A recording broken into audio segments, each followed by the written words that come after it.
সকলের মনে একটাই প্রশ্ন, মাতাজি কি করে পুষ্পশুদ্ধি করব একটু বলুন। তো আজকে আমি এই ভিডিওর মাধ্যমে কি করে পুষ্পশুদ্ধি করব বলে দেব। যেহেতু পুষ্প কখনো জলে ধোয়া যায় না, তাই কিভাবে এই পুষ্প শুদ্ধি করে ভগবানের চরণে নিবেদন করব দেখে নিয়ে চলুন। প্রথমে দেখুন, আমি একদম গাছ থেকে টাটকা ফুল তুলে নিয়েছি এবং এই ফুলগুলোতে কোনো রকম কিন্তু কোনো জল ব্যবহার করা হয়নি। আপনাদেরকে হাত দিয়ে আমি দেখিয়ে দিচ্ছি।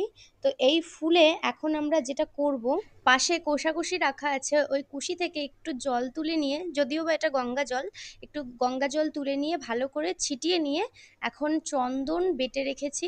লাল চন্দন এখানে আমি ব্যবহার করছি, তোমরা সাদা চন্দনও ব্যবহার করতে পারো। তো এই লাল চন্দনটা আমি ফুলের ওপর ভালো করে লাগিয়ে দিলাম। আমি যেইভাবে হাতের কর স্পর্শ করছি সেইভাবে পুষ্পে রাখতে হবে এবং এই মন্ত্রটা বলতে হবে, ওং পুষ্পে পুষ্পে মহাপুষ্পে সুপুষ্পে পুষ্পসম্ভবে পুষ্পচয়ব কিরণে চ হং ফট স্বাহা। এই মন্ত্রটা 3 বার বলবেন, তাহলেই আমাদের পুষ্প শুদ্ধ হয়ে গেল। এখন এই ফুলটাকে আপনারা খুব ভালোভাবে ভগবানের শ্রীচরণে অর্পণ করতে পারবেন। যারা নিত্যদিন পূজা পাঠ করেন তারা এই মন্ত্রটা বলে অবশ্যই পুষ্পশুদ্ধ করে তবেই ভগবানের শ্রীচরণে অর্পণ করবেন।